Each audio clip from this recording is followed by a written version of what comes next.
Sir ये बताइएगा कि पुलिस का मुल्क में अमन और अमान बरकरार रखने में क्या किरदार है? Thank you so much. जो आपने सवाल पूछा कि पुलिस का मुल्क में अमन व अमान बरकरार रखने में क्या किरदार है, बेसिकली ये जॉब ही पुलिस की है, hmm, to maintain law and order in the society. This is the top most priority of the police. Police की जो जॉब है, उसका बुनियादी काम है to protect the hmm, life, property and the respect of the people.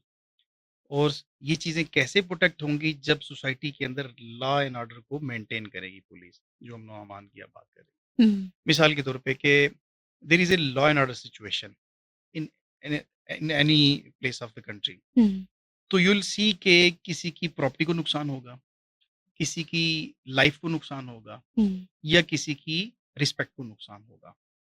तो police क्या करती है, by the execution of available laws जो उसके पास हैं, उसको एग्जीक्यूट करती है hmm, so that law and order की सिचुएशन मेंटेन रहे, और उसके बदले में किसी की जिंदगी को नुकसान ना हो, हुँ, किसी के अमलाक को नुकसान ना हो, और किसी की इज्जत नफ्स को कोई मजरू ना कर सके। तो जो आपने कहा कि पुलिस का क्या किरदार है, बेसिकली पुलिस की जॉब ही ये है टू हुँ। Maintain law and order in the society. Sir अभी अगर हम पाकिस्तान के मौजूदा हालात देखें आपके सामने हैं, लोग किस कदर परेशान होते हैं, लेकिन अगर उनको थाने वगैरह जाना पड़े, तो पुलिस का एक जो एक बिहेवियर है ना, यानी अपनी ज़िम्मेदारी कबूल करने से वो इनकार करते हैं। तो इस चीज़ को हम बेहतर कैसे कर सकते हैं? अच्छा, ये जो आप कह रही हैं ना कि पुलिस का जो बिहेवियर टुवर्ड्स वो जो कोई मुल्ज़ उनके सामने आता है, विक्टिम किसी क्राइम का या जुर्म का, तो उनका रवैया ठीक नहीं होता, आपका सवाल ये है। बिल्कुल। आप इस चीज़ को क्वांटिफ़ाई नहीं कर सकती हैं हुँ, कि किन लोग, कौन से पुलिस वाले हैं जिनका रवैया ठीक नहीं है लोगों के साथ, हुँ, या इतने कौन से ऑफ़िसर्स हैं, कौन से थाने में बैठे हुए हैं, किस जगह पे बैठे हैं, उनका रवैया ठीक नहीं। अब जब आप इन चीज़ों को क्वांटिफ़ाई नहीं कर पाते, किसी यार्डस्टिक पे ये आती नहीं है चीज़ें, हुँ, तो फिर हम जनरल एक क्लीशे जो हुँ। स्टेटमेंट्स हैं ना, वो देने शुरू कर सर देते हम हैं। जस्टिफ़ाई तो नहीं कर पाते, लेकिन ये बात सबके ज़हनों में है। मैं जैसे उसी तरफ, मैंने सवाल आपसे हाँ, किया, लेकिन एग्ज़ैक्टली, एक चीज़, एक तासुर जो है वो बन चुका है। हाँ। अब वो तासुर है, हुँ, ठीक है? ये आपने सवाल में बिल्कुल ठीक कहा कि वो तासुर है। बिल्कुल।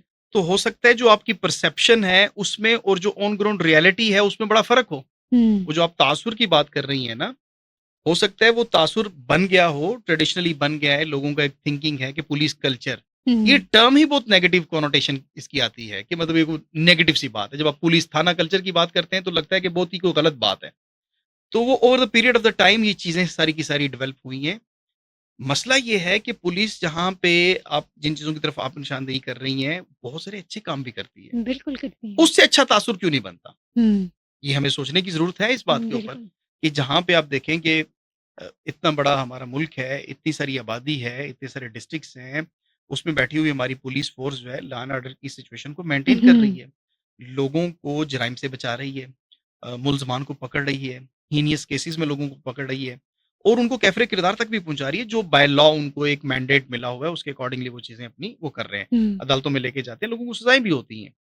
लेकिन अनफॉर्च्यूनेटली वो जो तासुर की आपने बात की, वो तासुर ये बना है कि पुलिस का बिहेवियर जो है टुवर्ड्स जो लोग आते हैं थानों में, हुँ, उनके लिए अच्छा नहीं है। अच्छा, मैं इस बात को टोटली नलिफाई भी नहीं करता हूँ। बिल्कुल। मैं समझता हूँ कि कुछ लोग ऐसे हुँ, हैं कि जिनकी वजह से पुलिस का नाम बदनाम होता है। मिसाल के तौर पे पुलिस, अगर कोई एक वहाँ यहाँ पे जो है वो अनलॉफुल असेंबली हो जाती है, पुलिस हुँ, उसको मेंटेन करती है, हुँ, ट्रैफिक को कंट्रोल करती है और लोगों की जान और माल को तहफ़्फ़ुज़ देती है। अच्छा, ये चीज़ कोई भी नहीं देखेगा। दूसरी साइड पे जब आप जाएँगी तो हो सकता है कि कोई एक दरख़्वास्त गुज़ार, हो सकता है वो सच्चा भी हो और झूठा भी हो, झूठा भी हो सकता है। हुँ, वो थाने में जाए और उसको मुहर्रिर जो है वो अच्छे तरीके से एंटरटेन ना करे, तो वो बाहर निकल के सोशल मीडिया पे और अदरवाइज़ मीडिया के ऊपर ये बात करना शुरू कर दी, जी देखिए जी पुलिस तो पैसे लेगी, पुलिस का रवैया ठीक नहीं था।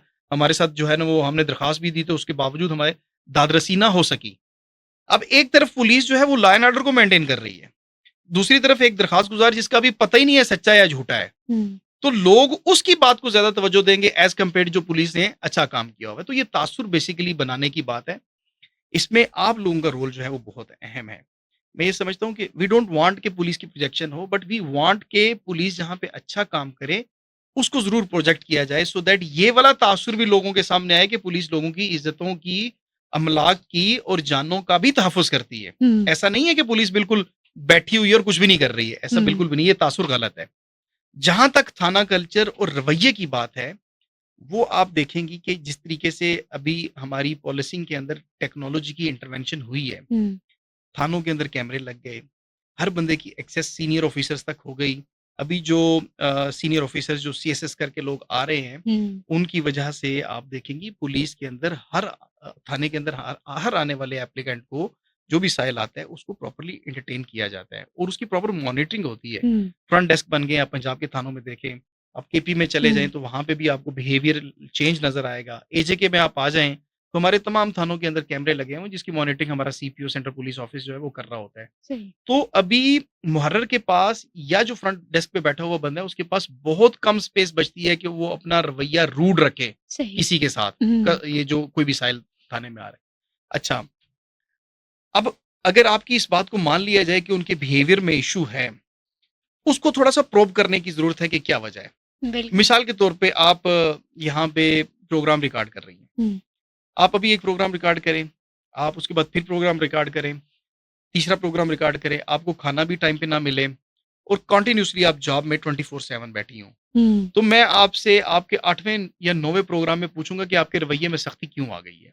एग्जैक्टली। तो आपके रवैये में वो ऑटोमेटिकली चीज नजर आ जाएगी कि भाई आप you are not at calm, you are not at peace by your mind, आपको सुकून में नहीं है। तो जब आप सुकून में नहीं है तो आपका रवैया जो है वो रिफ्लेक्ट होगा आपकी पर्सनल डीलिंग में, आपकी जो यहाँ पे डीलिंग है उसमें रिफ्लेक्ट होगा। तो just imagine the person who is called as station clerk, जो मुहर्रर है वो 24 घंटे काम कर रहा है, जो आई वो 24 घंटे काम कर रहा है, उसके ऊपर बर्डन है, क्राइम का बर्डन है, फिर उसके ऊपर सोसाइटी के डिफरेंट जो फैक्टर्स हैं उनका असर है, उसने इन्वेस्टिगेशन करनी है, उसे मुल्जमान को पकड़ना है, एविडेंस कलेक्ट करने हैं, उसे हो सकता है अपने शहर से जाके बाहर जाके किसी जगह से बंदे को पकड़ना है।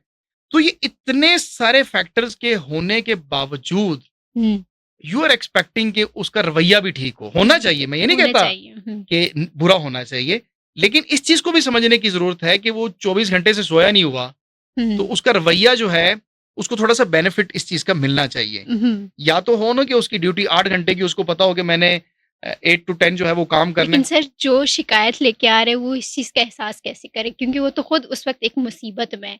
तो जो आपने ये पॉइंट्स हाईलाइट की, ये भी मेरे ख्याल में पुलिस अंदर बैठ के इन चीजों को खुद सॉर्ट आउट कर सकती है कि जो पर्चा दर्ज कर रहे हैं उस पर इतना बर्डन ना डाला जाए, वो लोगों के साथ रहे और अपना बिहेवियर ठीक करे ताकि एटलीस्ट किसी की शिकायत तो दर्ज हो। Exactly, you have rightly pointed out the जो मेन पॉइंट, आपने बिल्कुल उसको ठीक हाईलाइट किया है कि एक जिसके साथ जुर्म हो गया उसका तो कोई कसूर नहीं है कि आपने ड्यूटी की है या नहीं की।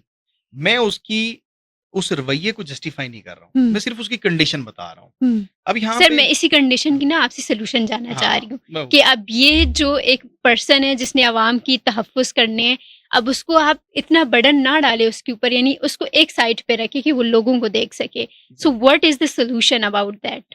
इसमें जो सुपरवाइजरी ऑफिसर्स बैठे हुए हैं, जिसमें एसडीपीओ हैं, डीपीओ हैं, डीआईजीज हैं और फिर up to inspector general of police है। अब यहाँ पे हमें इंटरवेंशन करने की जरूरत है एसएचओ लेवल तक कि हम उसकी जो ड्यूटी आवर्स हैं वो डिफाइन करें और उसको भी रिलैक्स करने का टाइम मिले। ठीक है, थाने की सतह पे मसलन हमारे एक थाने में नफरी की तादाद 100 है, तो उसकी रोटेशनल पॉलिसी ऐसी होनी चाहिए कि हर बंदा जो है वो अपने एंड पे अपनी ड्यूटी इस तरीके से करे जैसे वो फ्रेश है।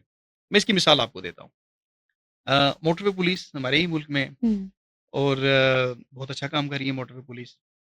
तो कभी आपने कोई ऐसा केस देखा हो कि मोटरवे पुलिस ने किसी को चालान किया और किसी के साथ बदतमीजी की हो? ऐसा नहीं हुआ होगा, ऐसा कोई केस आपके सामने नहीं आया होगा। उसकी एक बहुत सॉलिड रीजन है, वो रीजन ये है कि उनको पता है कि मैंने सुबह 8 बजे से लेके शाम 5 बजे तक काम करना है, उसके बाद मैं इजी हूँ। और उस इजी होने के बाद मुझे कॉल नहीं कर सकते, वापस आए और आप अपनी ड्यूटी करें। अब जो ये डायरेक्ट पुलिस है, एग्जीक्यूटिव पुलिस है, इसमें होता क्या है कि हो सकता है कि आपकी रोटेशन लगी हो कि 8 से लेके 8 बजे तक आप काम करें, तो रात 10 बजे कोई किस जगह पे मर्डर हो जाएगा, तो आपका जो वो सुकून है ना वो कॉम्प्रोमाइज हो जाएगा। तो पूरे थाने को वहां पे जाना पड़ेगा। किस जगह पे डकैती हो जाएगी, रोड डकैती हो जाएगी, तो वहां पे आपको जाना पड़ेगा। तो वो जो टाइम लाइन है ना, वो जो रोटेशन है कि किसी बंदे की ड्यूटी रोस्टर्स जो बनाने हैं, उसमें एक बहुत बड़ा मसला है कि पुलिस को 24 घंटे जो है, ये पॉसिबल नहीं है ना कि पुलिस जो है चोर 24 घंटे चोरी करे और पुलिस जो है अपनी वो रोटेशन बना के रखे। सही। अब ये एक बहुत बारीक पॉइंट है, इसको समझने की ज़रूरत है, हुँ। सीनियर ऑफिसर्स को समझने की ज़रूरत है। हुँ।